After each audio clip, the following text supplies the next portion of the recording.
সারা দেশ বিএনপির বিরুদ্ধে ফুঁসে উঠেছে এবং এইটা একটা অনিবার্য সংঘাতের দিকে অগ্রসর হইতেছে।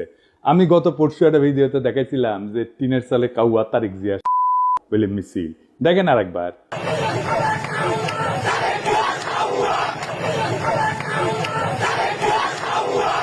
আজকে দেখেন একের পর এক মিছিল।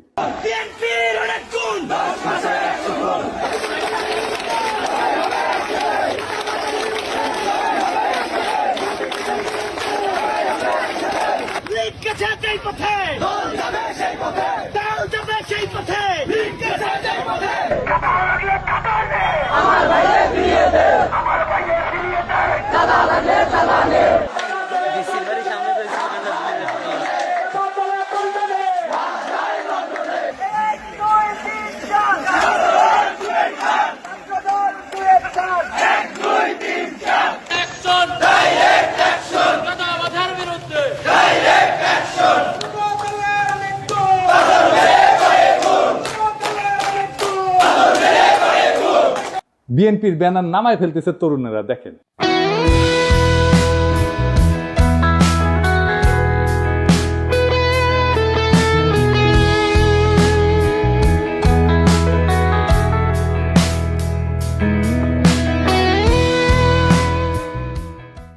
এটাই হইতেছে বিএনপির 11 মাসের অর্জন। তারেক রহমান বলছেন, অন্যায়কারী যেই হোক আমরা প্রশ্রয় দেব না।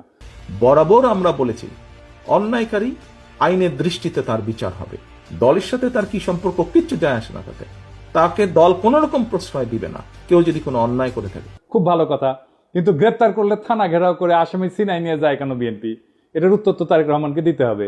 একটা দুইটা না, শয়ে শয়ে এডিটর সাহেব বিএনপি থানা ঘেরাও কিওয়ার্ড দিয়ে সার্চ দেন তো, দেখেন কত জায়গায় থানা ঘেরাও করে বিএনপি আসামি ছাড়াই নিয়ে যাইতেছে।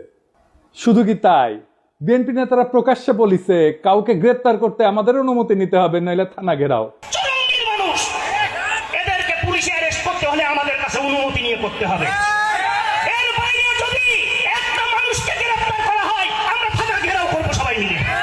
আপনারা মব মব কইরা ফেনা তুলতেছেন, কিন্তু আসল মব তো আপনার দলের লোকেরা তৈরি করতেছে।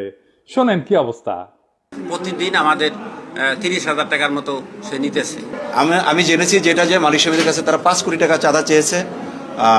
এক যুবদল নেতা যাত্রাবাড়ির নাম ফাহিম, আতর্কিতভাবে কয়েকজন লোক আসলো, আয়সা গাড়ি আতর দিয়া দামদুম পিড়াইয়া চলে গেল।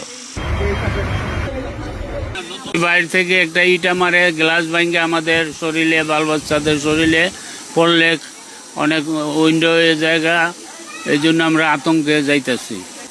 আমাদের ভোগান্তি হইতেছে, আমরা রোগী নিয়ে যাইতে পারতেছি